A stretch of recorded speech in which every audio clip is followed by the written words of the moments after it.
Poeta em Torre de Capim. É uma frase da Hilda Ilst. Ela dizia que ela não era uma poeta em Torre de Marfim, sim em Torre de Capim. É uma mesa que vai falar sobre o trabalho de editores, críticos, pesquisadores, que redescobrem, revalorizam autores que ficam um pouco perdidos na história literária, ou mesmo na cena contemporânea. Eu quero apresentar a Rita Palmeira, que é a nossa mediadora, é editora e crítica literária, uma excelente mediadora. E antes ela vai apresentar os autores, depois de um vídeo que a gente vai passar, as pílulas do Arte 1, nosso parceiro. São pílulas que mostram um pouco dos leitores que estão descobrindo a Hilda nesse momento, estão fazendo obras sobre a Hilda. Nessa pílula, especificamente, a gente vai mostrar o Alcir Pécora, que é o grande organizador da obra da Hilda Ilst, para a editora Globo, uma década e meia atrás. Ele iniciou esse trabalho. Hoje ela está sendo reeditada pela Companhia das Letras. Mas o Alcir Pécora, da Unicamp, um grande crítico, professor na Unicamp, ele foi convidado para vir. Infelizmente, ele não pode vir, ele até me autorizou a dizer isso, por questões de saúde, ele tem um problema de labirintite, então ele não poderia pegar a estrada de Paraty. Ele participou de um evento grande que a gente fez em parceria com o SESC, em São Paulo e no Rio. Então, ele foi um dos grandes conferencistas, né, nesse ciclo sobre a Hilda Ilst, que aconteceu antes da Flip. Bom, para não me alongar mais, eu quero fazer um agradecimento ao SESC. Tenham um bom dia e uma ótima mesa.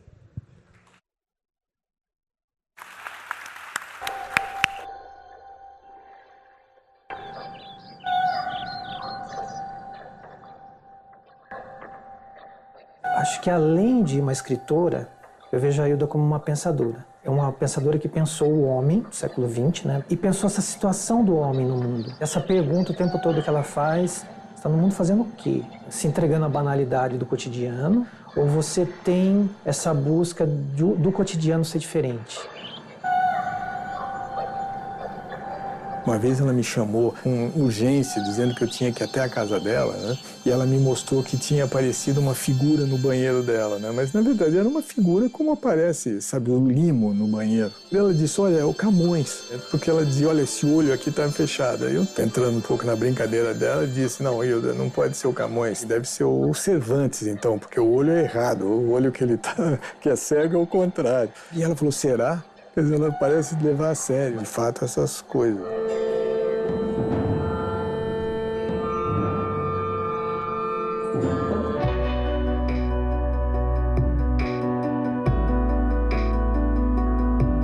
Apareceu, então, o meu nome como sendo aquele que ela teria indicado para fazer a organização. Quer dizer, imaginar que eu ia ter a responsabilidade de publicar essa obra que era praticamente desconhecida.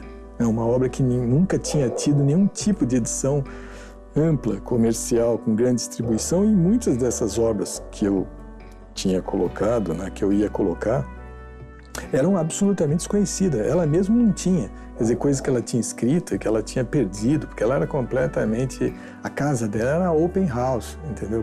Quem queria entrava, dormia, saía. Eles roubavam muita coisa da Hilda. Ela não tinha nem todos os originais. Então tinha que, na verdade, ter um trabalho também de recuperação desses originais, né? Então ela tinha 40 livros, eu transformei os 40 em 20. Eu juntei obras que eram muito distantes no tempo e ela sempre absolutamente concordou com tudo que eu fiz. Eu acabei de lançar um e-book que faz um levantamento bibliográfico sobre Hilda. São muitas pesquisas, muitos artigos, teses, dissertações. E o que me vem em mente é o quanto ainda tem para se pesquisar sobre Hilda. O material do acervo pessoal dela, que eu acho que não foi suficientemente pesquisado ainda. E também fazer uma leitura dessa pesquisa que a Hilda fazia, porque é uma pesquisa muito extensa. A Hilda lia de físicos a filósofos, e filósofos contemporâneos. Grandes áreas da obra dela que são quase desconhecidas, por exemplo, a crônica, há pouquíssimo trabalho sobre crônica, há pouquíssimo trabalho sobre o teatro da Hilda, há bastante trabalho sobre a teatralidade das obras não teatrais. O teatro propriamente dela, que são 8 peças, são pouquíssimo estudados. a prosa, né? Por exemplo, um livro que eu acho talvez o mais radical deles todos, o Com Meus Olhos de Cão, tem pouquíssimos estudos sobre ele. Então há muita coisa. A Hilda, na verdade, é um começo.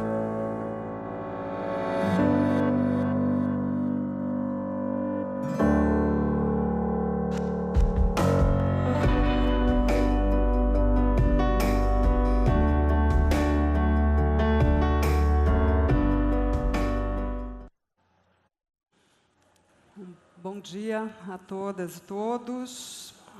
É um prazer mediar esta mesa poeta na Torre de Capim. Eu agradeço a Josélia o convite.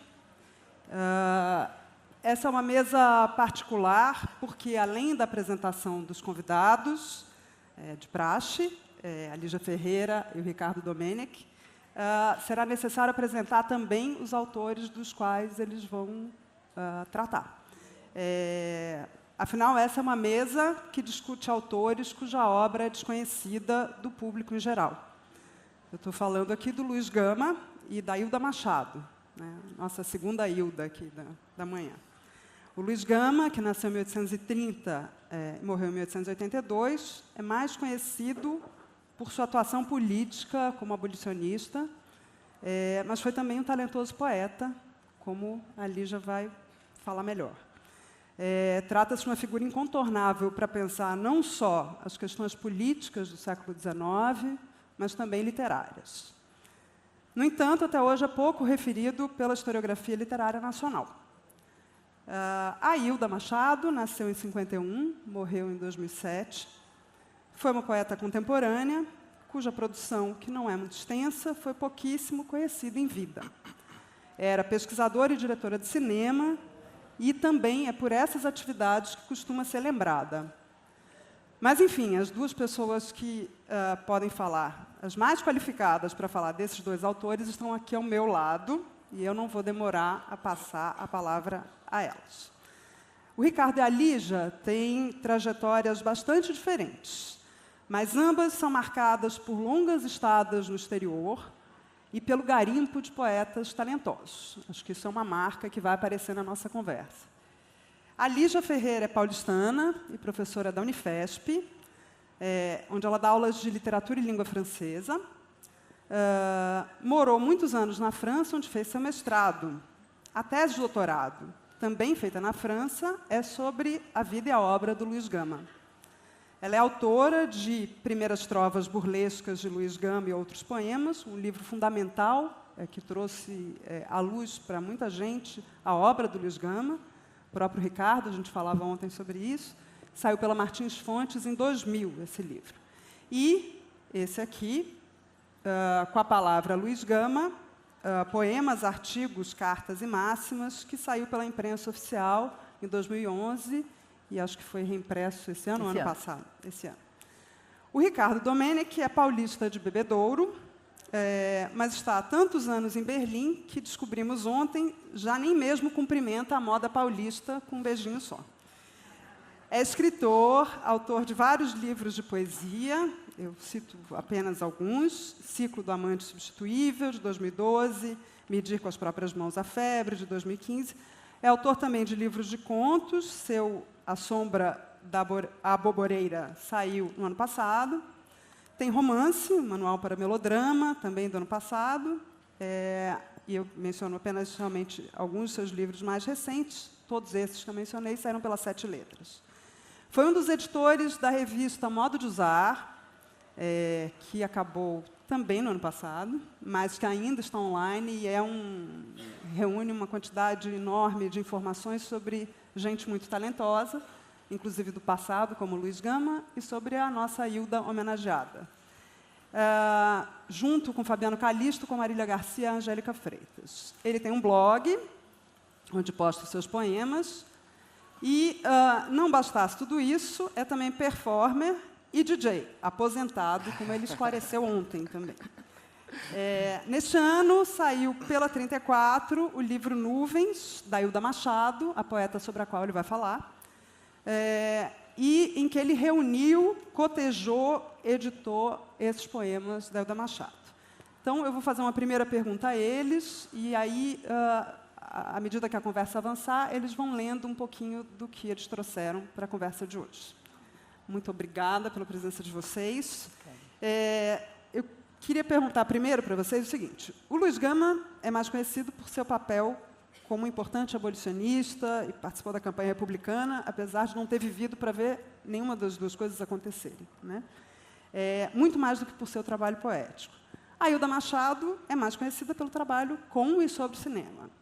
Então, queria que vocês falassem um pouquinho para o público quem foram Luiz Gama e Ailda Machado, e aí, depois, como é que vocês chegaram à obra deles. Mas, primeiro, a gente pode ficar só com quem foram esses dois autores desconhecidos de uma boa parte de quem está aqui hoje. Quer começar, Lígia, por favor? Posso começar? Então, primeiramente, bom dia para ti, bom dia para todos e todas. E queria agradecer especialmente a Flip e a Josélia pelo convite que fez, eu considero, não foi a mim, né, mas que foi ao Luiz Gama. Eu fico muito feliz dele comparecer à Flip, porque era um lugar, depois de 2017, digamos assim, é um marco mesmo para todo digamos assim, a obra e todo o trabalho que a gente vem fazendo para que seja conhecido não só a sua trajetória literária, mas a própria figura de Luiz Gama, que foi, então, um caso, não sei quantos de vocês sabem disso, mas nós temos um ex-escravo, Luiz Gama, que é o único caso da literatura e da história nacional que se torna um abolicionista e um homem de letras, e um grande ativista também.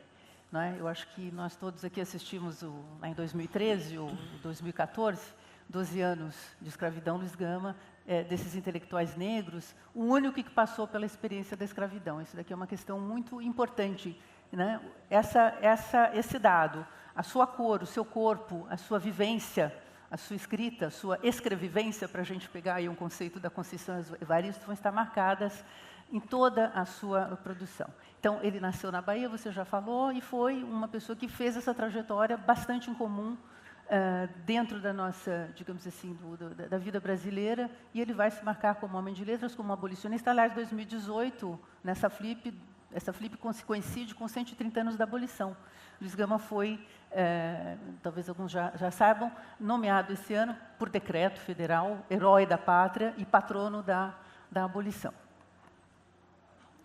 Bom, bom dia, agradeço a presença de todos. É muito legal estar aqui em Paraty. E eu estava pensando no caminho para cá, que eu moro na Alemanha há 16 anos, e Paraty, na verdade, tem uma relação muito interessante com a Alemanha, que me encomendaram um texto, enquanto eu estava aqui no Brasil, sobre o Thomas Mann, e eu pensando, eu estou indo para Paraty, para Flip, não vou ter tempo de fazer esse texto. E aí eu me lembrei que a mãe do Thomas Mann nasceu aqui em Paraty. Então, eu resolvi, na verdade, fazer o meu texto um pouco mais sobre a mãe do Thomas Mann do que sobre ele mesmo. Bom, Ailda Machado. Ailda Machado, como a Rita disse, é uma poeta que nasceu em 1951, mas que não era conhecida como poeta, ela era uma poeta secreta. Na verdade, ela era conhecida como cineasta. Ela ganhou no Festival de Gramado com um curta-metragem em 1987, chamado Joilson Marcou. Era pesquisadora do cinema, muito conhecida nesse campo, mas não como poeta. A minha descoberta do trabalho dela como poeta, na verdade, começou graças ao Carlito Azevedo, que editava uma revista muito importante de poesia no Brasil, chamada Inimigo Rumor. E em 2004, 2 poemas da Ailda Machado saíram em um número da revista Inimigo Rumor. Eu nunca tinha ouvido falar dela, eu tinha certeza que devia ser uma poeta jovem, que estava começando ali naquele momento, apesar de ter achado os textos realmente muito bons. Aí eu vim descobrir que não, que ela era, na verdade, uma pessoa mais velha, da geração da Ana Cristina César. Ela era 1 ano mais velha do que a Ana Cristina César, e eu faço um pouco essa relação, porque ela também acaba escolhendo a morte como Ana Cristina César, só que 2 décadas mais tarde. Ela cometeu suicídio em 2007. E eu fiquei muito apaixonado por esse poema, mas estava na Alemanha, tinha planos de conhecê-la, de tentar conhecê-la aqui no Rio de Janeiro, e fiquei muito triste quando me informaram que ela havia se matado em 2007. E aí isso virou uma missão para mim. Eu falo no começo da minha introdução do livro que finalmente saiu graças ao Cid Piquet e a editora 34. que existia aquela personagem do Detetive Selvagens, né, do Bolanho, né, que é a Cesária Tinarrero, que os poetas do romance viviam em busca dela, queriam encontrar por causa de um poema apenas, e para mim ela virou um pouco essa figura, de certa forma, e foi então um processo de entrar em contato com a família, porque em primeiro lugar eu tinha medo que esses poemas se perdessem, né? Porque o poema, que eu queria ler para vocês daqui a pouco, para vocês saberem um pouco como é o trabalho dela, eu tinha certeza que aquilo não era um acidente, não podia ser sorte de principiante, é um poema de mão firme, com uma voz muito própria, então eu tinha certeza que haveria mais coisas, e aí eu fui à busca dessas outras coisas. Então, Ricardo, fala um pouquinho desse poema, por favor, e se você puder fazer, acho que foi um dos que você selecionou para ler aqui para o público. Bom, eu gosto muito de... a Hilda Machado, ela tem uma característica que é muito rara no Brasil, que eu acho muito rara na poesia brasileira, que ela consegue conjugar a lírica com uma espécie de satírica ao mesmo tempo, né? Mas ela tem um humor muito autodepreciativo, ela tira muito sarro de si mesma no poema. É aquela coisa de... você percebe claramente que é uma pessoa que está passando por sofrimentos e por algumas situações muito difíceis, mas ela consegue, ao mesmo tempo, passar essa angústia, mas, de certa forma, com humor, assim. E isso sempre me pega muito, poetas que conseguem fazer isso, de certa forma. É um poema que se chama Miscasting, ela usa muita imagem do cinema no trabalho dela, porque ela era também cineasta. Miscasting é uma expressão do cinema, que é quando você, na verdade, pega o ator ou a atriz errada para aquele papel, né? A ideia de miscasting não era exatamente a melhor, esse não seria o melhor ator ou a melhor atriz para aquele papel. E ela está falando de si mesma, de certa forma, como alguém que acabou sendo elencada errada para a própria vida, de certa forma. Se vocês quiserem, eu leio o poema, então, para vocês terem, como ela não é muito conhecida, talvez fosse interessante que vocês já conhecessem a partir de agora, então. Miscasting. Estou entregando o cargo. Onde é que assino? Retorno outros pertences, um pavilhão em ruínas, o glorioso crepúsculo na praia e a personagem de mulher, mais Julieta que Justine. Adeus ardor, adeus afrontas, estou entregando o cargo. Onde é que assino? Há 77 dias deixei na portaria o remo de cativo nas galés de Argélia.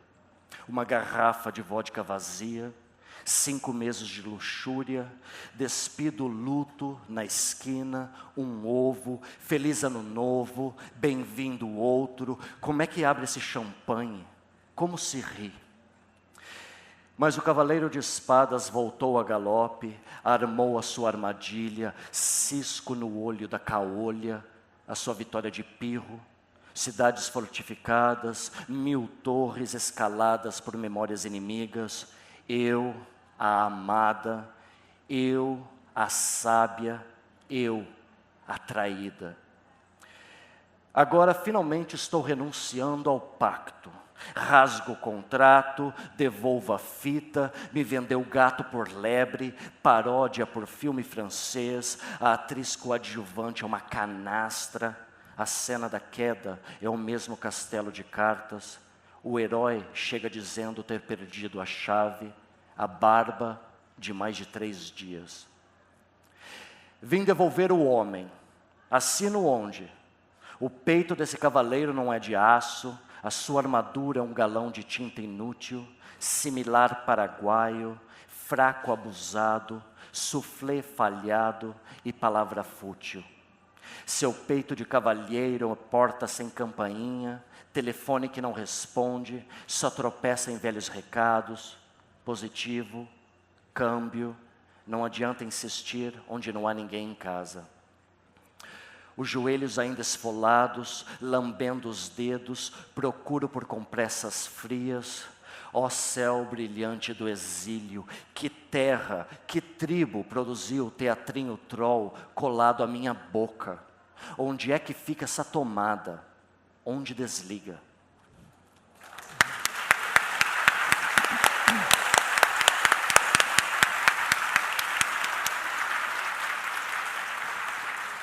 Vou te pedir para falar só mais um pouquinho, então, que efeito produziu em você essa leitura, antes de passar a palavra para Guiche. É um poema, para mim, de tamanha potência, essa mistura de registros que ela faz, né, usando palavras, às vezes, rebuscadas, mas ao mesmo tempo, logo em seguida, alguma gíria e referências literárias, mas ao mesmo tempo do cinema, e toda essa ideia de vim devolver o homem, assino onde, agora estou finalmente renunciando ao pacto, rasgo o contrato. É muito potente isso, né? É uma poesia claramente de amor, mas ao mesmo tempo de uma potência também muito feminina, né? De um desejo de vingança contra esses machos filhos da puta, que é muito potente. Isso, para mim, me pega no momento. Eu estava passando por uma separação amorosa com um rapaz, eu pensei, é isso. É isso aqui que eu tenho que dizer para aquela criatura, entendeu? Então, e o livro todo está muito marcado por isso. Há poemas mais curtos, que a gente percebe talvez uma certa influência da poesia da geração dela, que é da década de 70, mas para mim o maior trabalho dela está justamente nesses poemas mais longos, em que ela conjuga esses diferentes registros, de certa forma. Esse trechinho também, né? Como é que abre esse champanhe, como se ri. Como se ri, Como se ri, Enfim. Lígia, e você, como você chega ao Luiz Gama? Conte pra gente. Eu chego ao Luiz Gama por caminhos assim maravilhosos e descubro esse grande... Foi uma descoberta, assim, aos poucos, mas também bastante epifânica, quase, como foi o Hilda Machado para o Domènech. Na verdade, quando eu morava... Só um dado, assim, biográfico. Quando eu morava na França, eu não fui para lá, porque às vezes as pessoas acham que a gente vai para fora, para o exterior, para fazer um trabalho acadêmico, mas eu já vivia lá, né? Então, depois de fazer uma série de trabalhos em outro campo, eu comecei a me interessar, me voltar para os estudos brasileiros, para a escrita negra, isso já faz um tempo. Não sei se eu vou ficar dando datas, porque senão o pessoal pode começar a fazer contas e vai ficar complicado. Mas eu vou ter que referir de vez em quando, anos 80, anos 90, não é? Mas é de manhã, ninguém ainda está de manhã ainda ninguém não está muito claro tudo isso. Então, foi a partir de um trabalho, de um levantamento que eu fiz ali no final dos anos 80, por volta do centenário da abolição, eu queria fazer um mapeamento lá na França dos poetas negros, em torno ali do centenário da abolição. E daí eu fiz um primeiro levantamento, me focando principalmente na escrita dos escritores e poetas de São Paulo, e começava, eu falei assim, mas onde é que nasce isso? Então eu fui andando, né, para trás. E cheguei, eu falei assim, mas quem é o primeiro? Foi assim, foi bem aos poucos. Eu cheguei no Luiz Gama. E eu conheci o Luiz Gama naquele momento, através de algumas antologias, inclusive algumas preparadas até por escritores negros, uma até que saiu na própria imprensa oficial, o Negro Escrito, que foi um levantamento, uma antologia feita por um escritor negro. E quando eu decidi fazer um trabalho um pouco mais aprofundado, eu falei assim, nossa, mas o Luiz Gama é mais do que isso. Até então, ele era sempre referido através de um poema. Tanto que eu digo assim, o Luiz Gama, hoje eu digo, né, o Luiz Gama não é, agora não é mais. Mas no momento em que eu comecei, ele era quase que um poeta de um poema só, né, que era o Quem Sou Eu, popularmente conhecido como Budarrado, onde ele vai justamente inscrever uma voz inaugural na literatura brasileira. O Luiz Gama é o primeiro escritor negro que fala da sua condição na sua escrita. O primeiro a usar essa primeira pessoa, se dizer, eu sou negro, eu quero ser escrito assim. Aliás, isso marca toda a produção dele, não só a produção poética, como também toda a obra que nós já levantamos em parte, aqui Com a Palavra Luiz Gama, e outros trabalhos futuros que eu estou preparando, que é a produção também na imprensa, dos artigos na imprensa. Mas eu cheguei no Luiz Gama através desse Quem Sou Eu, e indo procurar pelas suas outras, digamos, pelos seus outros poemas, eu descubro um poeta que era muito maior. Eu não sei se já posso falar um pouquinho do encontro com as edições. Enfim, então, a partir desse encontro com o Luiz Gama, o fato também de morar, preciso lembrar isso, porque tem muitos jovens na plateia, mas eu faço parte de uma geração que, quando fez pesquisa, esses estudos, gente, não havia internet. Não havia acervos digitalizados. Então, era tudo... Só que eu decidi fazer isso morando longe, enfim, de vez em quando eu vinha ao Brasil, mas era uma coisa assim, eu precisei abandonar os meus... Digamos, um outro estudo que eu tinha... Uma outra pesquisa que eu tinha começado, que era na área de francês, linguística, análise de discurso, E foi um chamado muito forte, eu falei assim, eu quero fazer isso. Só que eu também não me dava conta do tamanho. Essa é a vantagem de quando a gente é mais jovem também, que a gente entra numas searas sem se dar conta assim, do que aquilo ia representar, né? Bom, então eu contei com a colaboração de algumas pessoas, inclusive da família, mãe que ia para arquivo, mandava coisa, mandava jornal, mandava livro, até que eu descobri, vocês não vão nem acreditar, mas o primeiro livro, um dos primeiros livros sobre Luiz Gama que eu li, que é uma biografia antiga, e também uma das edições do Primeiras Trovas, eu achei numa biblioteca de estudos brasileiros na França. Foi uma coisa assim espantosa. E uma vez, uma foto dele, quando eu fui dar aula por um período numa universidade na Bretanha, na Universidade de Rennes, eu fui abrir um armário lá da sala onde eu me encontrava e eu vi uma caixinha de slides da Biblioteca Nacional. Falei, gente, nossa, o que é isso? Está tão empilhado, puf, cai tudo no meu colo. E eu comecei a arrumar e tinha uma das fotos do Luiz Gama. Mas, enfim, tudo isso para dizer que, como que eu chego e depois é o que vai dar origem ao trabalho das edições, acho que depois a gente vai comentar, né, foi uma tarefa que me foi dada pelo meu orientador lá na França e que foi assim sensacional, em primeiro lugar, porque eu tive um orientador que se apaixonou pelo Luiz Gama, não é? E que me disse assim, eu acho que no seu doutorado a senhora vai fazer só uma pesquisa em cima deste homem. Ele era um lusitanista muito conhecido e trabalhou muito sobre o século XIX, e Luiz Gama, através dele, graças a ele, eu fui descobrindo também o quanto Luiz Gama, que é um fino leitor, um leitor sofisticado, aliás, como foram outros escritores negros, um Cruz de Souza, um Lima Barreto, como vimos no ano passado, e essa tarefa, lembrando, sem internet, sem arquivos digitalizados, não é? Ele me pediu que eu fosse em busca, como diria Marcel Proust, né, à la recherche, das edições perdidas, em busca das edições perdidas de Luiz Gama. Ele falou assim, a senhora vai ter que achar essas primeiras edições. Eu não sei se eu já falo agora, porque também é outra história muito longa, mas a gente deixa para depois, para... enquanto não tem informe publicitário, mas a gente volta daqui a pouco sobre isso. É curioso porque, ouvindo vocês, né, ontem a gente falou até um pouquinho disso, se percebe uma certa dimensão fortuita desses encontros com esses autores, né? Como se um acaso levasse a uma descoberta muito importante. Acho que é nesse sentido que eu mencionei que vocês são dois garimpeiros de poetas e de autores importantes. E aí me lembra um pouco essa formulação do Ricardo, que eu acho muito tocante, que traz a ideia de não desperdiçar poetas, né? E que acaba quase como uma missão, né? Ricardo, você, como editor da Modo, o que você pode falar aí sobre essa ideia desse garimpo de poetas? Você, inclusive, a gente vai falar disso daqui a pouco, tem um textinho um pequeno texto sobre o Luiz Gama, sobre a Hilda Hilst, enfim. Essa ideia de não desperdiçar poetas vem de uma monografia do Roman Jakobson, quando o Mayakovsky se matou já na União Soviética, em 1930, ele escreveu um livrinho, uma monografia chamado A Geração que Desperdiçou Seus Poetas, falando daquele momento da poesia russa, ali na década de 20, em que o Klebnikov, o Alexander Blok morre muito jovem, o Klebnikov morre de fome, o Mayakovsky se mata, e essa ideia ficou muito na minha cabeça, essa ideia de uma geração que desperdiçou seus poetas. Aí entra aquela questão se talvez existe alguma geração que talvez não faça isso, de que forma a gente pode evitar, e por que isso? Porque eu acho que, eu realmente acredito que a linguagem é aquilo que nos une, é aquilo que nós temos em comum, é o nosso bem em comum. E eu realmente acredito que o trabalho literário, ao influir sobre a língua, ele pode, mesmo que... a gente não pode esperar que seja um trabalho a curto prazo, mas que a longo prazo, isso tem um efeito sobre a vida daquela sociedade em geral.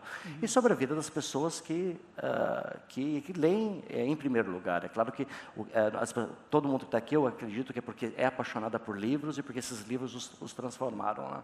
Então, assim, o trabalho ali na Modo de Usar e Companhia, que é essa revista que eu editei por 10 anos com a Angélica Freitas, a Marília Garcia e o Fabiano Calisto, era uma busca disso, que poetas que não estão sendo lidos, talvez por algum motivo que não é sequer literário, talvez por algum motivo político, esses poetas ou esses escritores caíram, né, pelas brechas, de certa forma, e que poderiam estar sendo lidos, poderiam estar transformando as vidas das pessoas agora. E né, porque, infelizmente, eu acho que existe um problema sério no Brasil, que é a forma como a gente estuda a literatura, que causa, na minha opinião, um desperdício de poetas e de escritores, que é essa obsessão por período histórico e escola literária. Então, já começa por aí, que qualquer escritor daquele período que não se encaixa naquele estilo que foi eleito, o estilo daquele momento, ele já cai pelas brechas. Que eu acho que é uma coisa extremamente complicada, porque no estudo de literatura deveria ser pelo texto, em primeiro lugar, e não a escola. Você decide essa escola literária, aí você pega o escritor que exemplifica aquela história literária, aí você pega um poema que exemplifica aquilo, quando eu acho que deveria ser o contrário, né? E aí há as questões políticas que fazem com que alguns poetas e escritores acabam caindo do cânone, por questões de racismo, por questões de misoginia, por questões de homofobia e assim por diante. Então, tudo isso influi demais no cânone, né? A gente não pode ignorar isso. E, então, eu acho que o trabalho de pesquisadores e o trabalho de editores tem que ser esse trabalho de fazer uma espécie de antídoto a isso, né? De continuamente trazer à tona, olha, mas houve esse poeta, vocês têm certeza que vocês não querem ler isso aqui? Sabe? Então, e acho que é esse trabalho que é importante de seguir fazendo, que eu considero que é parte do meu trabalho literário também, né? Eu vejo, para mim, eu não faço tanta diferenciação entre o meu trabalho de escrever, o trabalho de editar. Para mim, é esse trabalho político no sentido de polis, né? da comunidade, sabe? Que é o de continuar trazendo esses poetas à tona. Eu não sei se eu respondi a sua pergunta. Respondeu. E eu pensava, enquanto você respondia, que isso diz muito da fala do Alcir, que a gente assistiu um pouquinho antes, sobre essa ideia das publicações da Hilda, da outra Hilda, da Hirsch, de como isso foi importante para que ela começasse a, de fato, ser lida, né? Um pouco que vocês estão fazendo. Eu recebi um recado aqui, perdoem por não ter falado isso antes, mas vocês podem fazer perguntas por escrito. Acho que o pessoal fica nas laterais, enfim, e aí mandar para a mesa. Lígia, bom, você já falou um pouquinho sobre essa maneira como você se aproxima do Luiz Gama na França, então pensei que você podia ler um pouquinho agora o que você selecionou para a gente e dizer por que você selecionou esses trechos. A Lígia, ela escolheu alguns fragmentos, ela não vai ler um texto inteiro do Luiz Gama, mas ela vai explicar melhor para a gente. Tá. Eu quero falar das minhas edições. Sim, porque é um trabalho de garimpo. Não, é só porque eu quero criar uma interlocução e eu achei muito apropriada essa palavra garimpo. Eu, às vezes, me defino como uma garimpeira e alguém de fora já me definiu, no caso aqui, como uma arqueóloga. Para resgatar esses textos que, às vezes, também a gente tem que ser o encalço e precisam ser conhecidos. E, como ele disse, eu acho que existem fatores os mais diversos, e eu acho que se a gente for olhar, que acho que nós vamos falar depois disso, e no caso do Luiz Gama, né, que é um autor do século XIX, eu acho que o próprio olhar da crítica, ou, enfim, silenciamento, que é o tema dessa mesa, né, silenciamento da crítica, o poeta na Torre de Capim, fala de muita coisa, fala de silenciamentos, mas fala também de cegueiras voluntárias, não é? Eu acho que, certo? Então, a gente, ao falar do Luiz Gama, de como ele é ocultado, nós vamos falar também de como um momento, de como uma crítica, de como um projeto de história literária, de história nacional, também olha, no caso, para um poeta negro, ou olha para o seu projeto de que tipo de nação a gente quer ter, que cara esse Brasil quer ter, não é? Então, é isso. Então, eu selecionei aqui alguns trechos, não é um poema só, então, se vocês me permitirem, eu vou fazer uma espécie de colagem, um popurrí aqui dos poemas, de alguns trechos de artigos de jornal, cartas e máximas, que se encontram nos meus livros, e particularmente no Com a Palavra Luiz Gama, além do Primeiras Trovas Burlescas. E eu espero que vocês perdoem algumas lacunas e algumas liberdades que eu tomei também, para vocês poderem saborear essas palavras divertidas também, do pensamento do Luiz Gama, que olha para o Brasil de uma maneira muito séria, apesar do seu lado divertido, da sua veia satírica. Eu acho que é importante registrar, o Luiz Gama leva o Brasil a sério, o Brasil não é uma piada. Aliás, nunca deveria ser, e nesse momento a gente não deve, talvez, considerar esse país assim. Mas, enfim, ele começa aqui. Se de um quadrado fizer um ovo, Nisso eu dou provas de escritor novo. Luiz, ciências e letras não são para ti. Pretinho da Costa não é gente aqui. E eu quero que o mundo, me encarando, veja um retumbante Orfeu de Carapinha, que a lira, desprezando por mesquinha, o som decanta de Marimba Augusta. Em nós, falando dele, negro, e de José do Patrocínio, em nós até a cor é um defeito, um vício imperdoável de origem. Se negro sou ou sou bode, pouco importa, o que isto pode? Bodes há de toda a casta, pois que a espécie é muito vasta.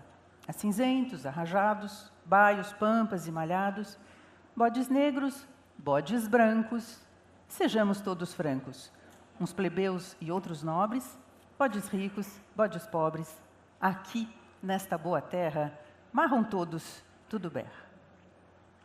Luiz Gama foi o primeiro poeta também que louvou a mulher negra. É o primeiro poema na literatura brasileira que é dedicado à mulher negra num registro interessante.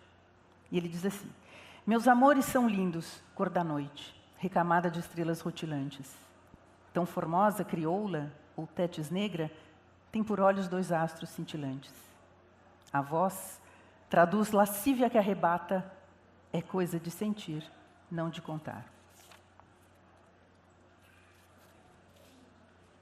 Um dos alvos preferidos do Luiz Gama, que também foi um jurista, um advogado, autodidata, era a justiça e os seus representantes. Então ele diz, por exemplo, a justiça, por ter olhos vendados, é vendida por certos magistrados, que o pudor, trancando na gaveta, sustentam que o direito é pura peta.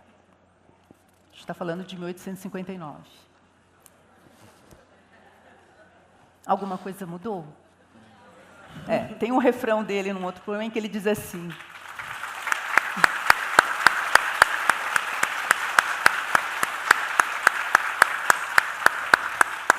e num outro poema ele diz: não te espantes, ó leitor, da novidade, porque tudo no Brasil é raridade, na sua proverbial ironia. Um trecho de uma carta, falando de si. Nasci em Salvador, a 21 de junho de 1830. Sou filho natural de uma africana livre, Luísa Maim. Africanos que, diga-se de passagem, naquele momento também são estrangeiros, xenos, como a nossa ideia da abertura. Luísa Maim, que mais de uma vez foi presa como suspeita de envolver-se em insurreições de escravos que não tiveram efeito. Meu pai não ouso afirmar que fosse branco, porque tal afirmativa no Brasil seria um grave perigo perante a verdade. Foi rico, criou-me em seus braços, mas reduzida à pobreza extrema, vendeu-me como escravo. A liberdade é mais cara a quem a perde. Fiz versos, escrevi para muitos jornais, e em 1868 saí para o Foro e para a Tribuna, onde ganho pão para mim e para os meus, e para os míseros escravos que, em número superior a 500, tenho arrancado as garras do crime. Eu tenho um sonho sublime. Um Brasil americano, sem reis e sem escravos. Sim, milhões de homens livres, nascidos como feras ou como anjos nas fúlgidas areias da África, roubados, escravizados, sem direitos, sem família, sem pátria, sem religião, vendidos como bestas, transformados em máquinas, condenados à luta de todas as horas e de todos os dias, que recebiam uma carabina envolvida numa carta de alforria, com a obrigação de se fazerem matar a fome, a sede e a bala nos esteios paraguaios. Voltavam os olhos ao território brasileiro, aqueles que nos campos de batalha caíam, saudando o glorioso pavilhão da terra dos seus filhos.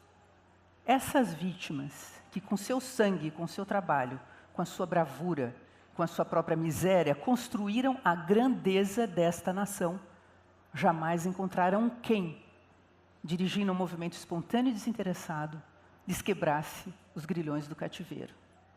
Sim, sou abolicionista sem reservas. Sou cidadão. Creio ter cumprido o meu dever.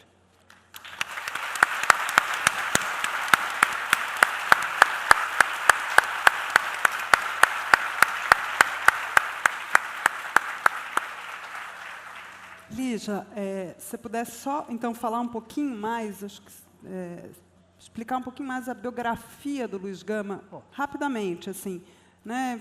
Como é que ele é vendido pelo próprio pai, enfim, como ele é, quando ele é alfabetizado, contar um pouquinho, porque isso aparece nesses trechos que você leu, mas acho que um pouco para o público conhecer melhor. Okay. Então, o Luiz Gama, como foi dito aqui, ele nasce livre, é vendido pelo pai, fica na Bahia até os 10 anos de idade, ele perde contato com essa mãe, que ele menciona, aos 7 anos de idade, vive apenas na companhia do seu pai, que o vende como escravo aos 10 anos de idade. Então, só aí já tem essa dimensão muito, muito épica, muito mítica até da vida de Luiz Gama. Bom, aos 10 anos de idade ele é vendido, chega a São Paulo na condição de escravo aos 10 anos de idade, e aqui ele vive até o final da vida. E conforme ele mesmo narra, só aos 17 anos de idade ele vai ser alfabetizado por um estudante que vivia na casa do seu senhor, um estudante da Faculdade de Direito, que era a única faculdade que existia na cidade de São Paulo. Então, ele começa a aprender a ler e escrever aos 17 anos, ou seja, 12 anos antes de escrever a primeira edição de Primeiras Trovas Burlescas.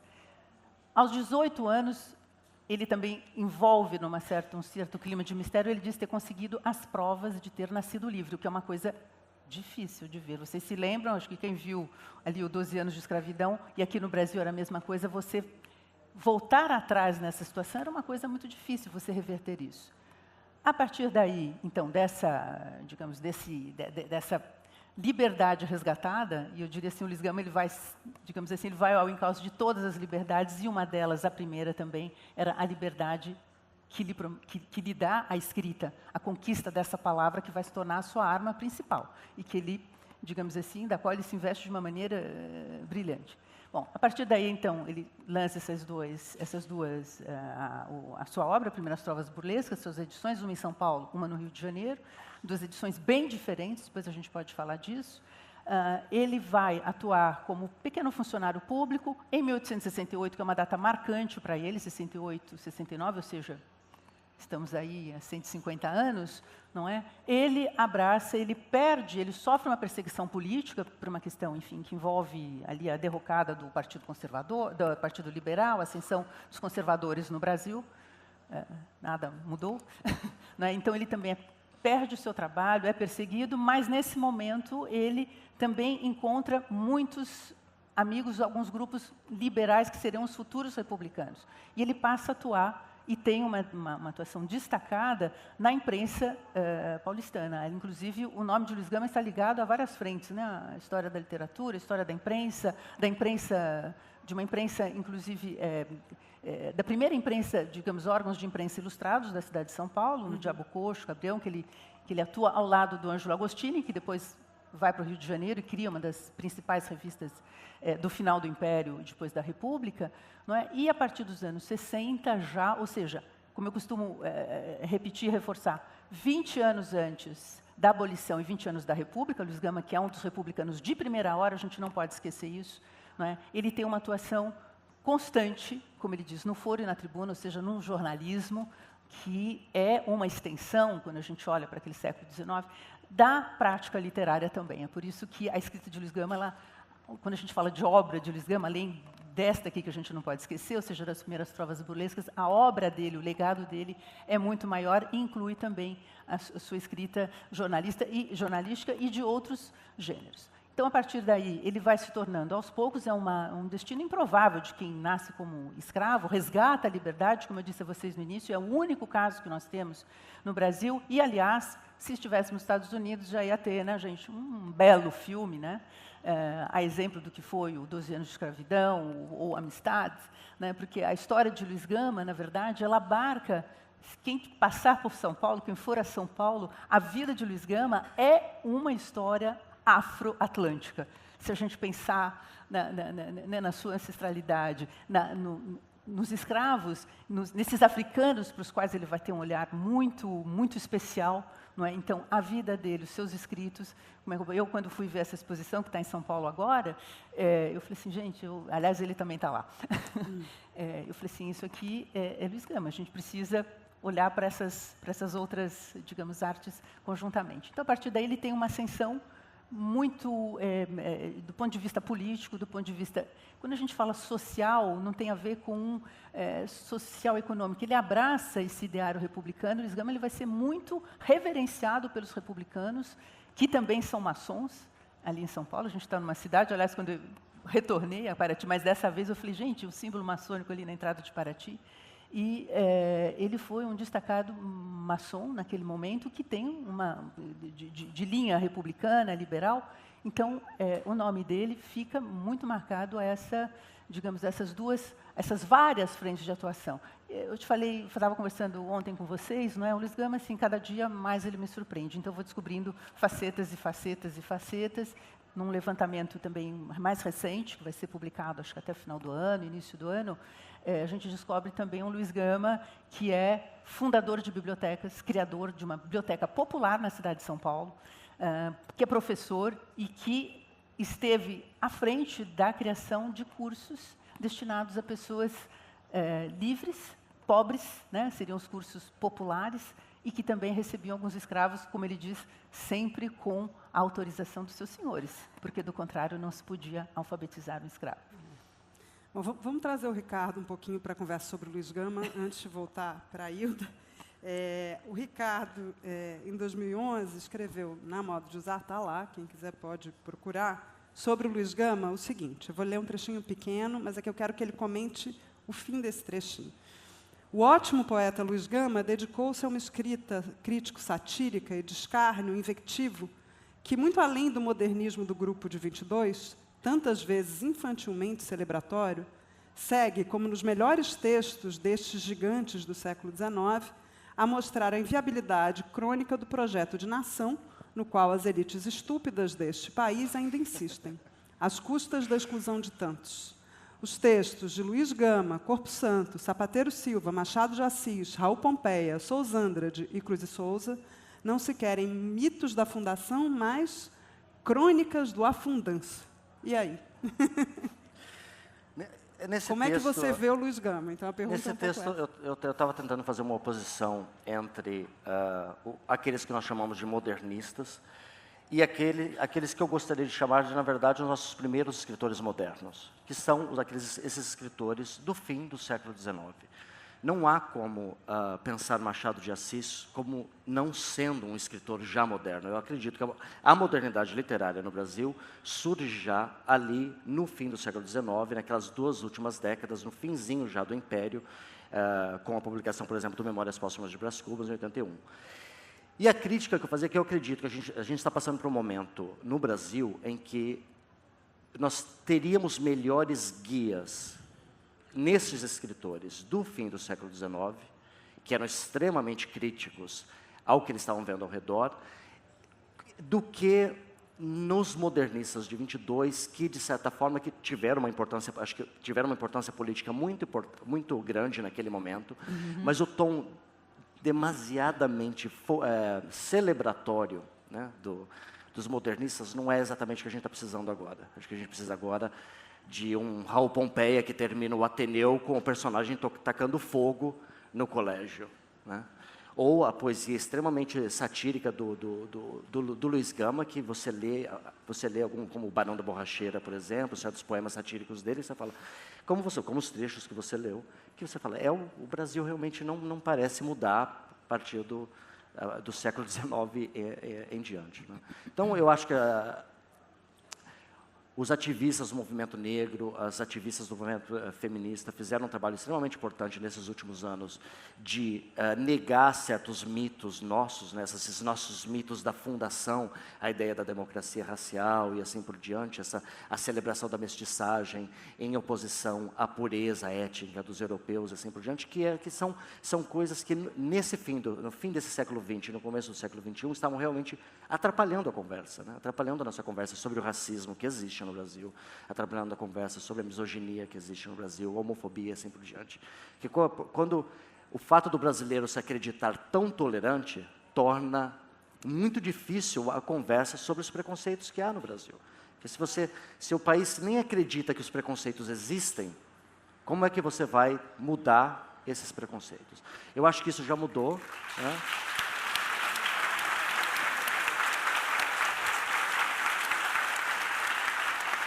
Obrigado, queridos. Eu acho que eu fico muito feliz, por exemplo, de chegar agora no Brasil, não só estar participando da Flip, o festival mais importante do país, ao lado da Lígia, discutindo o trabalho do Luiz Gama, ver lá da Alemanha, que está acontecendo agora no MASP, essa exposição chamada Histórias Transatlânticas. Eu passei pelo Museu Nacional de Belas Artes, no Rio, e vi que a exposição, no momento, uma exposição sobre a contribuição do negro na arte brasileira. É muito importante ver isso acontecendo, sabe? Ver uma maior abertura para a literatura feita por mulheres, por negros e por homossexuais e assim por diante. Não porque são negros, não porque são mulheres, não porque são homossexuais, mas porque a melhor literatura do país está sendo produzida por todos esses grupos. Entendeu? Então, se você não mostra essa literatura que está sendo produzida com tanta qualidade por outros grupos que não são apenas os homens brancos, heterossexuais, nós estamos simplesmente, mais uma vez, desperdiçando excelentes textos que não estão sendo lidos por questões que não são sequer literárias. Né? Bom, Tiramos o poeta da Torre de Marfim, né? Trouxemos para o capim. Exatamente.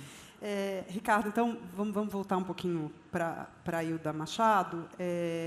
Você não quer ler aquele segundo poema que você tinha Posso ler. escolhido? Então, Se você quiser falar um pouquinho dele, antes ou depois. Esse é um outro poema que, de certa forma, ela é também bastante lírico e satírico ao mesmo tempo, em que ela volta a um pouco da linguagem do cinema, de certa forma. Acho que ela convivia demais nesse meio. Ele se chama O Cineasta do Leblon. Eu não sei a quem ela estava se referindo, não sei mesmo, então não tenho como fazer essa fofoca. Eu vou ler apenas o... E esse é um poema que é extremamente... É um poema também de amor, é um poema, na verdade, de desamor, mas em que ela toca também em várias expressões dessa nossa mitologia brasileira, né? Esse gigante que acorda de vez em quando. O Cineasta do Leblon. O brilho de laranja ao sol, amendoeira rubra e pavão, oculta sobressaltos faustianos, encenam-se dramas na alma, suadas peripécias, lágrimas, mimeses, em sítios escusos está a mocinha raptada por um turco e a nudez do missionário espancado. Folheia-se uma antologia de acidentes, títulos afundam e no lodo, personagens sem nome e escândalos de fancaria. O comércio incessante distrai das caudalosas sociologias do fracasso, idades do ouro perdidas, terror espetacular, recorta o esforço de colosso trágico, alçar-se acima da imensa massa de vencidos, violinos pela indesejada que fatalmente alcança e ceifa, carnaval exterior, que é dublagem. Nos domingos de lua cheia, o infante sôfrego obriga minuciosos tratados, miuçalhas, monopólio, asperezas, contrabando e então razias de corsário. Na lua nova, cruzo a cidade para beijar a sua boca, transpor morros e encontrar a elevação, tropeça sem pétalas de rosas, em trufas, visitas ao paraíso, as quartas-feiras são turvas e trazem as penas do inferno, telefonemas seus, telefonemas meus, telefonemas da outra, e a ex. Compomos o obrigatório conflito, repetir com honestidade a velha trama, até que ao fim do primeiro bimestre, erra-se no açúcar, escorrega-se na farsa, e mudam-se todos para a novela das 7. Homem da lua, fantasia de rudes hormônios, o bicho se coça, fervor marcial e bico de passarinho, cavalo rampante que rasga com as patas convenções de estilo, atravessa pontes queimadas, alcançou o vale feroz, terremoto maior que o de Lisboa arrasa cidadelas, afrouxa parafusos e do colchão abala a mola mestra. Ouvi o carro, tribos bárbaras desabam sobre a minha Europa. Ouviu, montanha, mudaram os livros que eu agora levo para a cama. Antigas lendas fabulosas, uma grosseira rapsódia, 5 escritos libertinos, eu bebo como num banquete em Siracusa e gozo como as prostitutas de Corinto. Palmeira, ouviu?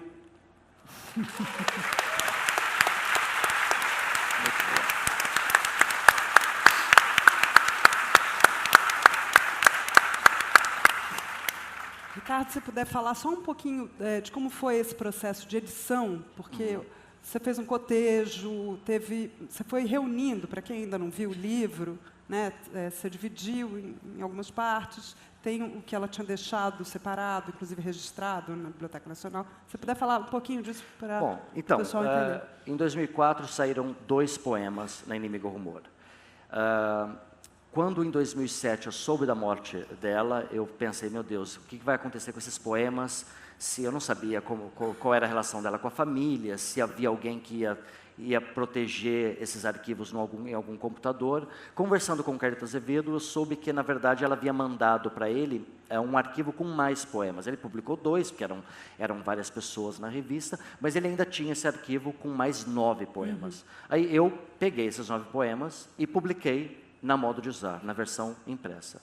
E aí, em 2009, começou o processo de descobrir quem era a pessoa mais próxima da família dela, que era, no caso, a irmã dela, a Ângela Machado, sem a qual não teria sido possível fazer esse trabalho. E eu passei um bom tempo, então, trocando e-mails com a Ângela, em primeiro lugar, pedindo que ela garantisse que esses arquivos não se perdessem, né? Porque a gente sabe que arquivo de computador se corrompe, pode ser apagado, assim por diante. Eu não sabia se existia algo impresso, e eu pedi que ela fizesse, em primeiro lugar, se ela poderia fazer, em primeiro lugar, um trabalho de levantamento no computador, se há mais poemas, há mais manuscritos, porque, realmente, eu vi esses poemas, eu falei, não são acidentes esses poemas, não é acidente de principiante, não é sorte de principiante, você sabe como escrever, entendeu? Então, levou algum tempo, porque até a própria família estava ainda muito abalada com a morte da Hilda. A Hilda Machado morre, acho que, se não me engano, em fevereiro de 2007, 6 meses depois, a mãe dela morre. Então, a família, a Ângela até me pediu um tempo, porque ela falou, olha, Ricardo, eu não tenho condições emocionais agora de realmente ir abrir o computador da Hilda, ir procurar papéis e saber. Então, foi um processo lento, até que ela localizou alguns manuscritos, conversando com o Cid Piquet, a editora 34, sobre como trabalhar esses manuscritos. A gente decidiu, porque é muito difícil você editar o trabalho póstumo de alguém, né? Foi a primeira vez que eu fiz esse trabalho, porque como respeitar a vontade dessa pessoa, né? Como ser leal, de certa forma, ao que essa pessoa teria feito se estivesse viva. Então, é um trabalho muito delicado, né? Então, o que nos guiou foi o fato de que entre os manuscritos havia um que ela própria havia registrado na Biblioteca Nacional, em 1997. Então, é um caso engraçado da Hilda, né? Pensando na Hilda Ilst e na Hilda Machado, porque a Hilda publicou muito cedo, né? Quis ser lida, né? Tentou cortejar a crítica e a imprensa, e só foi conseguir essa atenção mais no fim da vida. Com a Hilda Machado é uma coisa estranha, porque ela registra o livro na Biblioteca Nacional, então você percebe que ela via o livro como livro, estava lá com índice, com epígrafe, na ordem certa. Todos os poemas que ela mandou para o Carlito Azevedo estavam nesse arquivo, então você percebia que ela via esse livro como livro. Então isso nos deu a mim e ao Cid e a 34, nos deu essa calma de que nós estamos fazendo, de certa forma, algo que ela teria feito. Eu não sei, eu não consegui, eu entrei em contato com algumas pessoas, eu tentei descobrir se ela chegou a mandar esse arquivo para alguém, e foi rejeitada, na verdade. Mas o Carlito e as pessoas que a conheciam, eles sempre falaram que ela era muito, muito introvertida, muito fechada. Ela não falava do trabalho literário. O Ismar Tirelli Neto, que é um escritor carioca, e conviveu com a Hilda Machado, ele disse, Ricardo, eu ficava na casa dela falando dos meus escritos o tempo todo, a gente conversava sobre poesia, ela não abria a boca para dizer que escrevia. Então, é muito estranha essa relação dela com a poesia, porque a gente não tem como saber, né?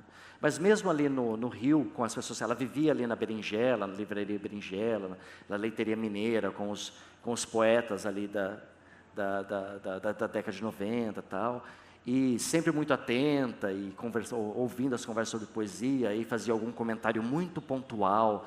E o Carlito, que um dia falou, ô Hilda, você faz uns comentários tão pontuais, está sempre aqui com a gente, confessa, vai, você escreve. Confessa que você escreve. Mas ela demorou para que o próprio Carlito conseguisse esse primeiro arquivo dela. Então, assim, eu espero que ela não esteja muito brava com o fato de nós termos publicado o livro. Eu realmente considero esse livro um livro importante. É um livro curto, mas que tem alguns poemas que eu tenho certeza que vão ficar. A reação das pessoas está sendo muito boa. Houve realmente uma recepção bastante calorosa. Houve artigos na Folha, no Estado, em várias revistas. E eu recomendo que vocês saiam dessa mesa e vão ali à livraria comprar o livro da Hilda Machado. Hilda Machado. E leiam Hilda Machado. Bom, eu estou tentando correr aqui, tem ainda as perguntas da plateia, vou tentar juntar daqui a pouquinho. Lígia, acho que tem uma coisa que você já mencionou, tem um aspecto que você já mencionou, mas acho que você pode falar um pouquinho mais disso. A gente também falou disso ontem. É que ontem nós nos encontramos, né? Só para conversar e nos conhecermos. A Lígia a gente já se conhecia. Mas, duas coisas que eu queria te perguntar, se você pudesse reunir numa mesma resposta. A primeira o Luiz Gama é um intelectual que passou pela experiência da escravidão, uma experiência aviltante, em todos os sentidos. Isso traz marcas para a vida e, supõe-se, para a obra poética, para a obra literária dele. Queria que você falasse disso. E aí também, na sua resposta, que você mencionou, você leu aquele trechinho do sonho, eu tenho um sonho, e quando você fala de um certo pioneirismo em formulações do Luiz Gama, e que não foi reconhecido esse pioneirismo em muitas formulações da causa negra, digamos assim, e que você identifica nele, né? Então, como é que você falou disso? Você falou do Lima Barreto, você falou do Martin Luther King, a gente conversou um pouquinho sobre isso ontem. Então, se você pudesse falar dessas duas coisas, não muito extensamente, para a gente continuar a conversa aqui, antes de me avisarem que faltam poucos minutos. Ok. Bom, então, o fato de ser um ex-escravo, um negro que escreve já causa espécie no século XIX, a gente não tem isso. O negro não escreve, o negro é escrito. Inclusive, essa obra de Luiz Gama, a primeira edição, ela é editada em 1859, ali bem naquela metade do século XIX, onde começam a surgir o quê? Obras que apresentam o negro como tema. Aliás, a gente aprendeu, vocês aprenderam, eu também, quando fiz a minha escola, a gente fala sobre o negro, a gente não está acostumado a essa figura do negro autor. Então, como eu digo aqui no meu ensaio introdutório de primeiras trovas burlescas, e depois também na parte dedicada aos poemas com a palavra Luiz Gama, em que lugar a gente coloca, não é só um negro que escreve, mas um ex-escravo que escreve, e que escreve também uma obra que foi única. Na verdade, quando o Luiz Gama faz essa obra eclética, que são as primeiras trovas burlescas, mas, digamos assim, que tem muito esse conteúdo de sátiras políticas, sociais e raciais, enquanto gênero, ela também, nesse gênero, ela é bastante única, né? Ela é um caso isolado. E o Luiz Gama lia muita gente, ele lia os satíricos portugueses, como ele era um leitor, inclusive a gente vê epígrafe aqui, do Bernardo Guimarães. Isso daqui depois a gente até pode falar disso, mas, por exemplo, as obras satíricas, o humor, que é um pouco desprestigiado na nossa história literária, ela nunca foi enxergada como um gênero praticado por românticos, né? E por românticos que eram jovens ali, até muitos deles que estudaram na faculdade de Direito e depois vão sair aí para outras áreas do Brasil. Então, o Luiz Gama ele vai fazer questão. Quando ele diz, quero que o mundo me veja como um retumbante Orfeu de Carapinha, né? Um Orfeu de Carapinha, então ele já está invertendo os signos. Ele usar a palavra negro, se sou negro ou se sou bode significava mestiço. O que importa, o que isto pode, não é? Então, negro naquele momento, vamos lembrar, era um sinônimo da palavra escravo, certo? Então, ele vai marcar em vários poemas usando um conceito frequente agora, esse lugar de fala, e esse lugar contrariamente talvez a Hilda, estava pensando em algumas coisas, né, em quantos pontos em comum a gente tem, o Luiz Gama era meio exibido. Né, ele adorava um palco, mas um palco discursivo, o palco do texto. Então, ele está sempre a marcar de onde ele fala e como ele quer ser visto, que é uma coisa já bastante transgressora neste sentido. E a partir da sua experiência de escravidão é que ele vai destinar, a gente falou agora há pouco um pouco de missão, né, eu acho que ficou claro naquele trecho que eu li, em que num parágrafo, que é um dos parágrafos, se eu tivesse que escolher um parágrafo na vida e levar comigo, de Luiz Gama seria esse em que ele fala da vida, né, dos africanos, é que quando ele diz, esses homens nunca encontraram quem, não é, desinteressadamente se dedicasse a eles, eu acho que isso só é possível para alguém como ele, né, que passou pela escravidão e diz, só quem perde a liberdade, vocês ouviram, né, o trechinho, é que sabe o que isso representa. Né? Então, isso daí está sempre marcado. Então, o Luiz Gama, aliás, o corpo de Luiz Gama está sempre presente na sua escrita, né? E no corpo, já tem, até na própria palavra, já tem a palavra cor. Então, acho que ele quer sempre ser marcado por isso. E a segunda coisa que você me perguntou, por favor? Era do pioneirismo. Oi? Das formulações. Sim. Ele está em várias frentes pioneiras, ou seja, na literatura... Não, eu tenho um sonho. Sim, na literatura, enfim, na imprensa, etc. E nessa parte política, quando eu digo assim, eu fiz aula inaugural do curso de letras da minha universidade esse ano, foi em março. Então, estava assim, né, bombando lá o filme Pantera Negra, né?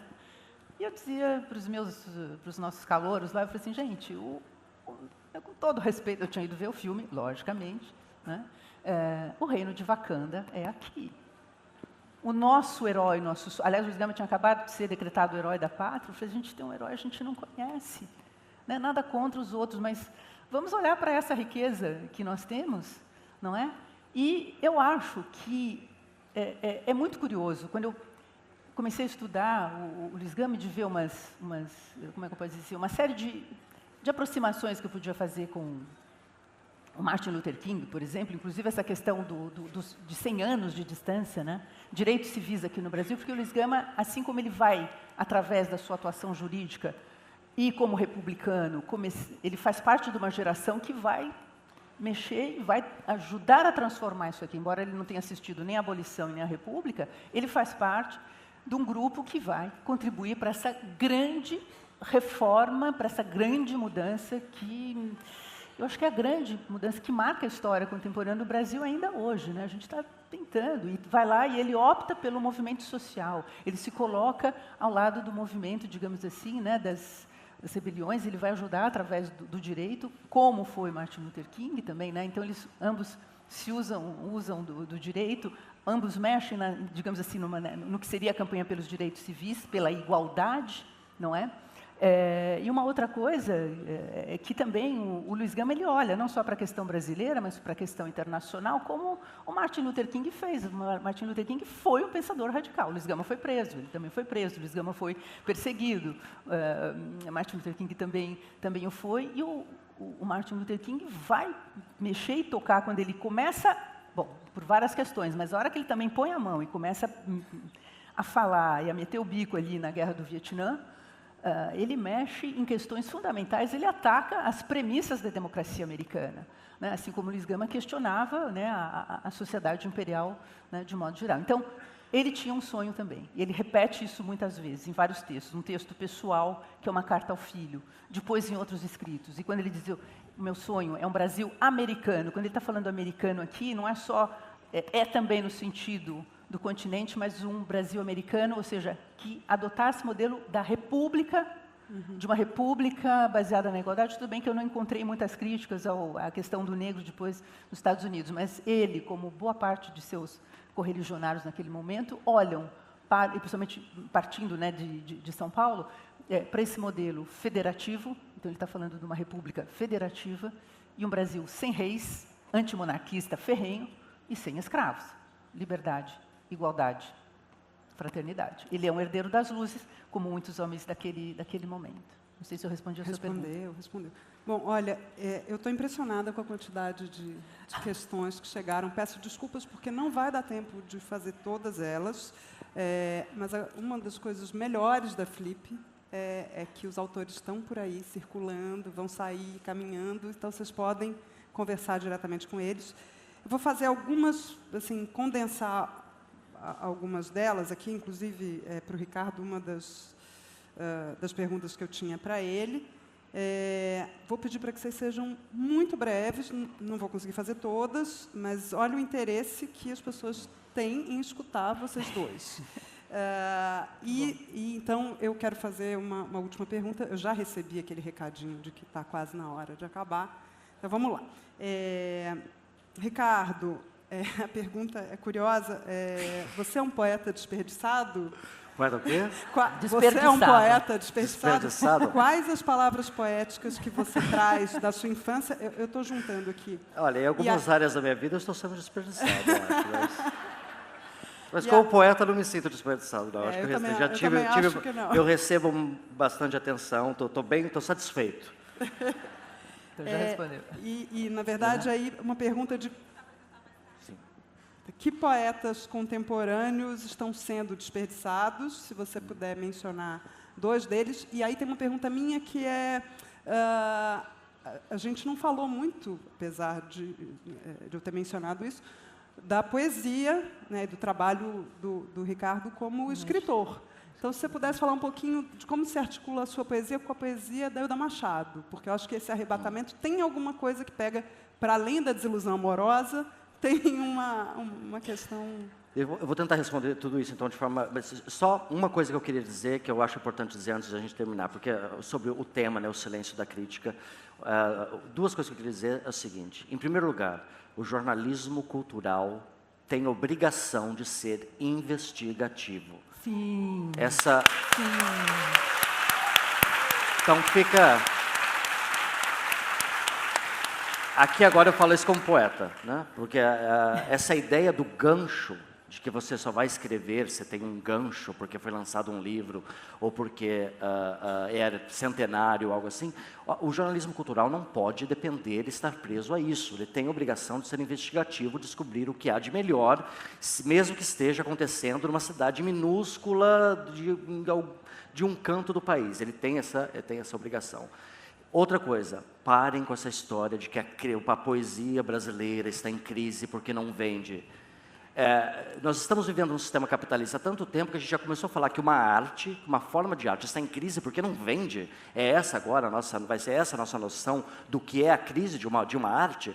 A gente vai falar que uma arte no Brasil está em crise se ela não está mais sendo praticada ou não está mais sendo praticada com qualidade.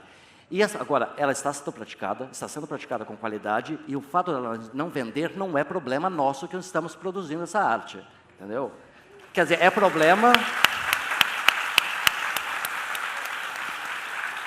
E esses 2 problemas se unem, porque aí junta essa coisa de não vende, então, porque se não vende não é gancho para a imprensa, e aí então não escreve, e o fato de não se escrever sobre poesia na imprensa faz com que menos pessoas ainda fiquem sabendo do que está sendo feito no país, e vira esse círculo vicioso que não acaba mais enquanto nós estamos aí caçando moeda no fundo do sofá para poder comer. Então, assim, eu digo isso aqui como meu brio de poeta e pelos poetas que estão sendo desperdiçados no Brasil.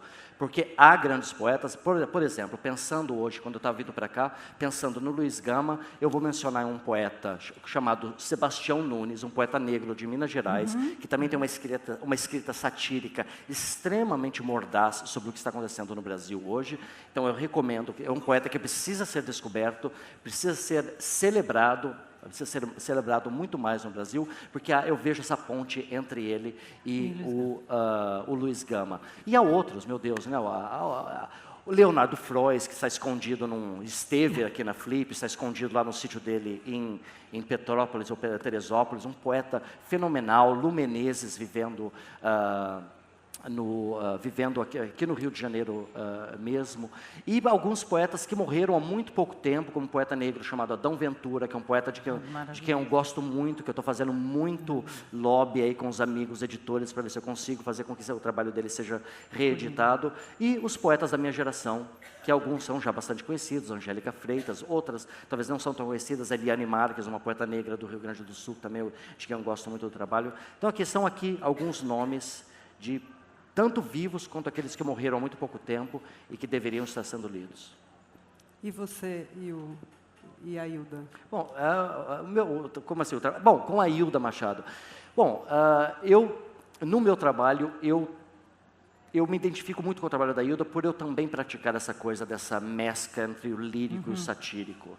Né, e tirar um sarro do meu próprio sofrimento, que é uma forma, eu sempre brinco que é uma forma de poder fazer, a única forma de fazer melodrama, hoje em dia, é escondê-lo em ironia, colocar um pouquinho de sarcasmo para poder fazer melodrama. Eu sou um poeta lírico, mas eu acredito que hoje em dia essa mescla é muito interessante e é muito importante, eu acho que para a poesia que está sendo feita agora, e eu me identifico com a Hilda nesse aspecto, né, de essa mescla entre o lírico e o satírico. Bom, antes de eu passar para a última pergunta, vou registrar, tem várias perguntas para você, Lígia, muitas delas pedindo para relacionar o Luiz Gama a outros autores ou figuras. Eu vou passar isso para você, depois peço que as pessoas procurem a Lígia para ouvir melhor. Só queria deixar um registro, porque tem uma pergunta que eu achei o modo como se endereça a você muito bonito, que é: Senhora Garimpeira. Obrigada. E aí eu vou ler, na verdade, enfim, vou ler essa pergunta e aí você responde, e aí então eu passo para a minha pergunta final, que é, enfim, a Sônia pergunta: Senhora Garimpeira, já foi encontrado algum documento sobre o nascimento de Luiz Gama ou ainda estamos às cegas? A cegueira sobre esse ícone negro precisa ser resgatada, imagino que precisa ser revista, né, para que os afrodescendentes possam ser fortalecidos. Então, agradeço quem se dirige a mim como garimpeira, porque no garimpo, né, a gente garimpa para encontrar ouro. E eu acho que eu tenho ouro aqui. E a riqueza é nossa, não é só para mim, é para todos. Com relação ao que eu tenho garimpado, gente, é o seguinte: o que nós sabemos sobre a história de Luiz Gama, sua biografia, foi deixado numa carta que ele destina a um grande amigo fluminense, que, aliás, foi o fundador da Academia Brasileira de Letras, que é o Lúcio de Mendonça. Então, ele descreve, eu li aqueles trechinhos da carta, e eu sempre digo o seguinte: ok, nós não sabemos, o Luiz Gama envolveu ali num manto de mistério toda a questão relativa à sua paternidade. Eu respeitaria isso, porque ninguém acha esse documento. Ele dá pistas e não dá pistas. Luiz Gama, não nos esqueçamos, ele foi advogado, então ele tem uma escrita muito marcada por essa questão da referencialidade, de dar muitos detalhes. Quem aqui já se viu envolvido com questões jurídicas, vocês sabem o que é isso, né? Fala tudo direitinho, com uma vírgula, pode deixar. Agora, ninguém acha esse documento. Ouvi dizer que tem alguém procurando, talvez encontrando, mas uma das maneiras que a gente tinha, e que, aliás, era semelhante ao que nós tínhamos nos Estados Unidos, a gente viu isso até no filme, né? Era alguém provar e trazer um documento que te conhecia e sabia que você podia testemunhar e comprovar que você tinha nascido livre. Numa dos capítulos da minha tese, que eu intitulei Identidade Enigmática de Luiz Gama, né, um enigma hilstiano, é o seguinte: bom, se ele não dá o nome do pai, como é que ele se chama? Luiz Gonzaga Pinto da Gama, dizendo que o pai fazia parte de uma das grandes famílias da Bahia. Não sei se Josélia conhece a família Pinto da Gama, mas, enfim. Então, ele vai, como é que eu posso dizer? Às vezes eu digo assim, ele mostra, me ocultando em relação a esses dados que ele vai dar só quase já ao final da vida, já estava doente, ia morrer, sofria de diabetes naquele momento, se morria daquilo. Então, e uma outra coisa muito curiosa, que eu fui fazer umas investigações um pouco... Ainda bem que a Flip da Hilda Hilst, mas eu tentei olhar ali, astrologia, cabala, alguma coisa. No dia 21 de junho, se a gente for olhar, ele sempre disse que chamava Luiz, mas Luiz Gonzaga, dia 21 de junho, podem procurar aí, dia 21 de junho é o dia de Luiz Gonzaga, do São Luís Gonzaga. Eu já achei uma coisa meio curiosa. Naquele Brasil onde não tem registro civil, não é a república ainda, então as pessoas às vezes se reinventavam, uma coisa que a gente sabe, é documentada, muitos escravos às vezes alforriados, essa coisa de que adotava o sobrenome do senhor, isso é balela, tá? Mas daqueles 500 e talvez um número maior ainda de escravos que o Luiz Gama ajudou a libertar, alguns, e a gente vê isso na imprensa, tá? Isso a gente vai trazer comprovadamente, alguns eram libertados pela loja maçônica que ele frequentava, ou simplesmente, para homenageá-lo, adotavam o sobrenome Gama. É uma coisa bastante curiosa, né?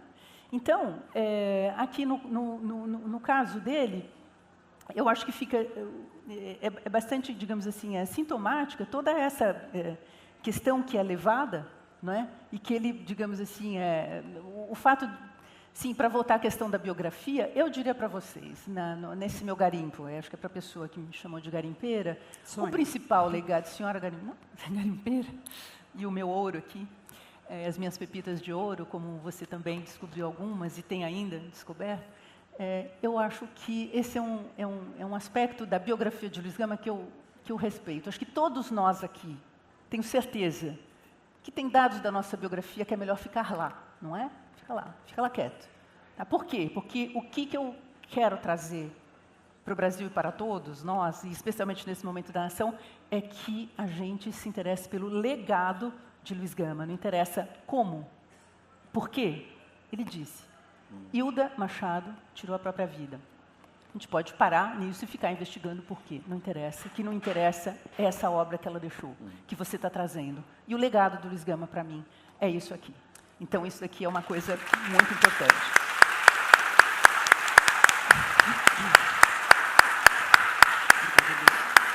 Olha, já sou o segundo sinal, mas eu não posso deixar de fazer a minha última pergunta.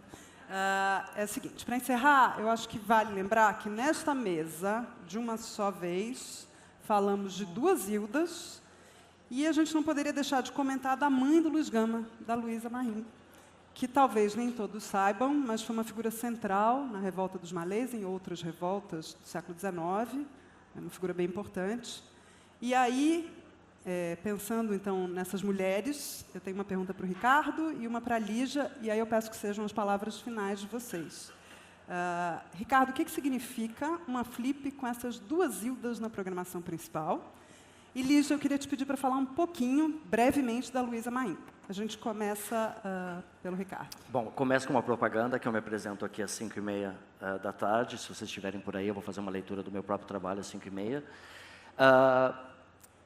As duas Hildas na Flip são duas mulheres que escolheram seus próprios caminhos, foram donas dos seus próprios passos, e é importante para mim ver essas duas mulheres extremamente livres e corajosas sendo, de certa forma, celebradas. A Hilda Hilst, que eu acredito que pode se transformar num antídoto contra esse conservadorismo cafona que tomou conta do país.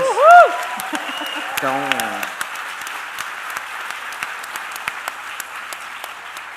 eu espero que ela assuste muita gente quando eles abrirem o livro dela, achando que eu vou encontrar talvez uma poeta do amor, assim, que está lá, mas aí vão trombar também com essa Hilda antídoto contra esse momento nosso. Mas eu acho que é importante isso, duas mulheres que foram donas dos seus próprios passos. Lígia. Então, eu li um trecho para vocês em que o Luiz Gama relata, já quase ao final da vida, não é, sobre a sua infância. Diz quem é o seu pai e a sua mãe. Então, estávamos conversando ontem, né, sobre isso. Então, eu acho que é preciso acrescentar as várias contribuições de Luiz Gama, como eu procurei mostrar para vocês, a contribuição que ele dá também à história do feminismo brasileiro. Como que ele dá essa contribuição? Luísa Marim nasce nesse texto, nesse depoimento de Luiz Gama.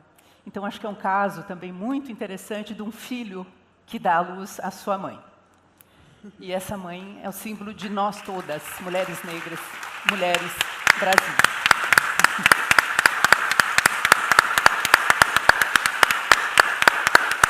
Bom, muito obrigada, Ricardo, Lígia. Obrigada. Muito obrigada a todos. Desculpem o estouro do horário. Vai ter...